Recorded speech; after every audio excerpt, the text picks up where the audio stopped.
দেখতে দেখতে ঢাকা আন্তর্জাতিক বাণিজ্য মেলার 2 সপ্তাহ শেষ। এবার প্রথমার্ধেই দর্শনার্থী সমাগমে জমজমাট হয়ে উঠেছে পূর্বাঞ্চলের বাংলাদেশ চীন মৈত্রী প্রদর্শনী কেন্দ্র।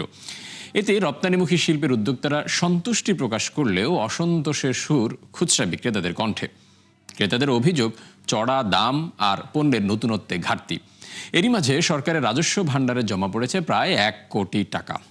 রাকিব হোসেনের রিপোর্ট। রাজধানীর কুড়িলের BRTC shuttle bus stoppage 5 minute পরপরই দেখা যাচ্ছে এমন লম্বা লাইন। যাত্রীদের গন্তব্য পূর্বাচল আন্তর্জাতিক বাণিজ্য মেলা। বিআরটিসি কাউন্টারের চেয়ে কয়েক গুণ বেশি মানুষের সমাগম মেলার মূল ফটকে। কেউ ই-টিকিট দেখিয়ে মেলায় প্রবেশ করছেন, আবার কেউ পুরনো ব্যবস্থায়। সমানতালে দর্শনার্থীরা বের হচ্ছেন ঘোরাঘুরি আর কেনাকাটা শেষে। তবে ছুটির দিনের বাস্তবতা এমন হলেও অন্যদিন চাপ থাকে কম। মেলা মানেই তো গ্যাদারিংটাই এনজয় করেছি, বাট কোনো বিশৃঙ্খলতা ছিল না।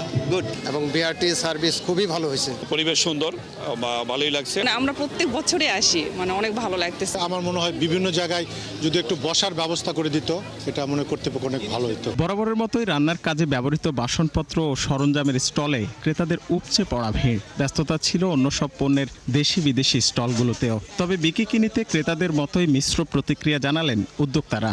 এগুলো বাজারে এখনো আসে নাই, এই মেলাতে প্রথম ডিসপ্লে করেছে, আমরা সেখান থেকে নিলাম। আমার কেনার আরো অনেক বেশি আগ্রহ ছিল, সেটা এখানের যে মূল্য, যে দাম তালিকা আসলে অনেক হাই রেঞ্জ। আমরা বন্ধের দিনগুলোতে মোটামুটি স্যাটিসফ্যাক্টরি সেল আমাদের ভালো হচ্ছে। এবারও প্রচুর ক্রাউড, প্রচুর কাস্টমার আসছে, কিন্তু এবার একটু দামাদামি বেশি করছে, একটু কম প্রাইজের প্রোডাক্ট চাচ্ছে। মানুষ আসতেছে, দেখতেছে বা আমাদের ফ্যাক্টরির ডিটেলস নিচ্ছে।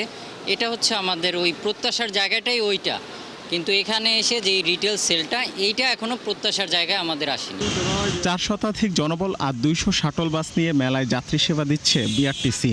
সংস্থাটির দাবি, নির্বাচনী ডামাডোলের মাঝেও কমেনি দর্শনার্থীদের চাপ। তবে টিকিট সরবরাহকারী প্রতিষ্ঠানের তথ্য মতে গেল 14 দিনে মেলায় প্রবেশ করেছেন মাত্র 3.5 লাখ মানুষ। রেফারেন্সে যে ব্যাপারটা আসে যে আমি তার লোক বা সে আমার লোক, এই যে একটা গেট থেকে যে একটা বড় অঙ্কের মানুষ যেখানে ঢুকতেছে, এটা নিয়ে আজকে আমাদের মিটিং হয়েছে বিভিন্ন আইনশৃঙ্খলা বাহিনীর সাথে। প্যাসেঞ্জার সংখ্যা বৃদ্ধি পেয়েছে এবং এতগুলো গাড়ি, প্রায় 200টা গাড়ির অ্যারেঞ্জমেন্ট করা, এখানে জায়গার সংকলন রয়েছে। কম জায়গাতে বেশি সংখ্যক প্যাসেঞ্জার মেনটেন করা এটা কঠিন হচ্ছে। 30তম আসরের প্রথমার্ধ শেষে কাস্টমস ও ভ্যাট কমিশনারের ঢাকা পূর্বের রাজস্ব তহবিলে জমা হয়েছে প্রায় 1 কোটি টাকা, যা গেল বছরের আয়ের 4 ভাগের 1 ভাগ।